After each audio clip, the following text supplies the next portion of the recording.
Welcome back to America on the Road with Chris Teague. This is Jack Nerad back with you, and we're so glad you're with us right here on America on the Road. It is road test time, and we have some fascinating road test vehicles. I haven't road tested an Infiniti in quite some time. You were at the wheel of one of their flagships, I think, Chris. Tell us about it. I was, Jack. It's a 2025 QX80. It's in a new generation for the model year, so when it arrives, it's not quite on sale yet, I don't believe. It's completely redesigned. It still looks very similar to the old model. When was the last time you drove a QX80, and what did you think of it? Well, it's probably several years ago. I think it's one of those sleepers, I think, in the luxury segments, probably pretty easy to buy and get a discount on. And I think it does a lot of things right. Yeah, Nissan and Infiniti are both kind of under the radar right now. I think they've got some work to do, but this vehicle starts at around $84,500 for the base pure model. I tested the range-topping Autograph, Jack, and it's $112,600 plus a few options and destination. So absolutely not what I would consider to be an affordable SUV, but you do get quite a bit for the money. Now, with this generational update, Infiniti dropped the V8 from the old model, so you don't get the beefy, naturally aspirated sound anymore, but you do get a twin turbocharged 3.5-liter V6 with 450 horsepower and 516 pounds of torque. So you definitely didn't lose much of anything here other than the V8 sound. My vehicle had four-wheel drive, not all-wheel drive, and a 9-speed automatic transmission. And the interesting thing for me here, Jack, and I know you own a full-size Chevy SUV, this vehicle can tow 8,500 pounds when it's equipped with the tow hitch or the package, which is pretty stout for such a luxurious vehicle. Have you done a lot of towing with your Chevy? Not very much. I don't really have anything to tow, but I think I could tow quite a bit with it.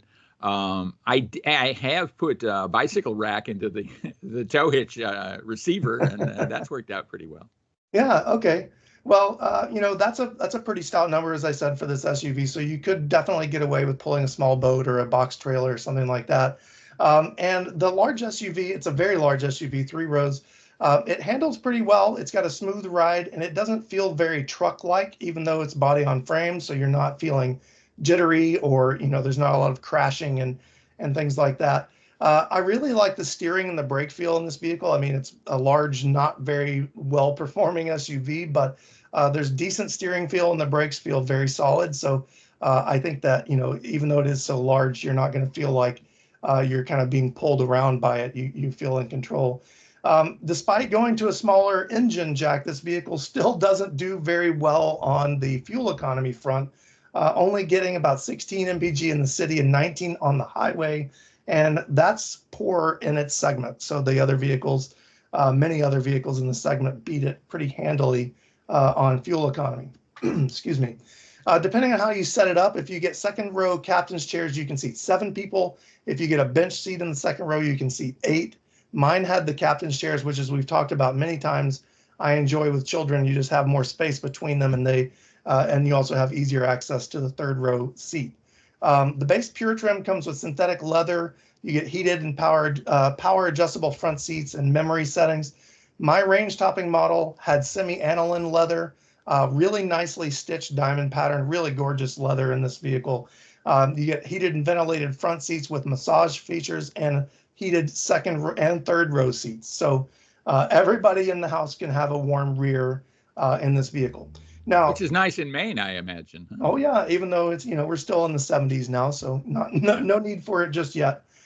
There's plenty of room in this vehicle, Jack. I've said the word large and imposing, to describe it a few times now, but that really does equate to a lot of interior space. The front seats are very wide, they're deep, they're extremely well padded, and I could almost stretch out, even in my driving position, almost extend my legs all the way.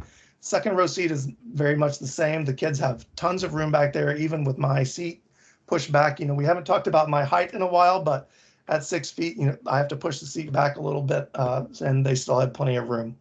On the tech front, I enjoy Nissan and Infiniti's infotainment software. Jack, what do you think about it compared to Toyota, Honda, some of the major competitors? I think Infiniti and Nissan, by extension, has done a good job with their infotainment systems. They're not particularly flashy, but I think they're pretty easy to use, and I think that is key, especially when you're driving a vehicle, that it not be very complicated. Yeah, one of the things I really enjoy about it, and I'm actually testing the Nissan Z this week, is the resolution of their display screens seems stronger, higher than others. And what that is it really does look like you're looking at a laptop screen. It's just such a high quality image. But the QX80 comes with dual touchscreens, so you get a 14.3-inch upper display and a 9-inch lower display, and also a 14.3-inch gauge cluster. You also get wireless Apple CarPlay and Android Auto, Amazon Alexa functionality, Google navigation, and the range topping model came with a 24 speaker Klipsch audio system. And I have to tell you, Jack, that with the volume up a little bit, you can hear this thing coming down the road. It sounds fantastic. It's extremely loud, so no complaints there.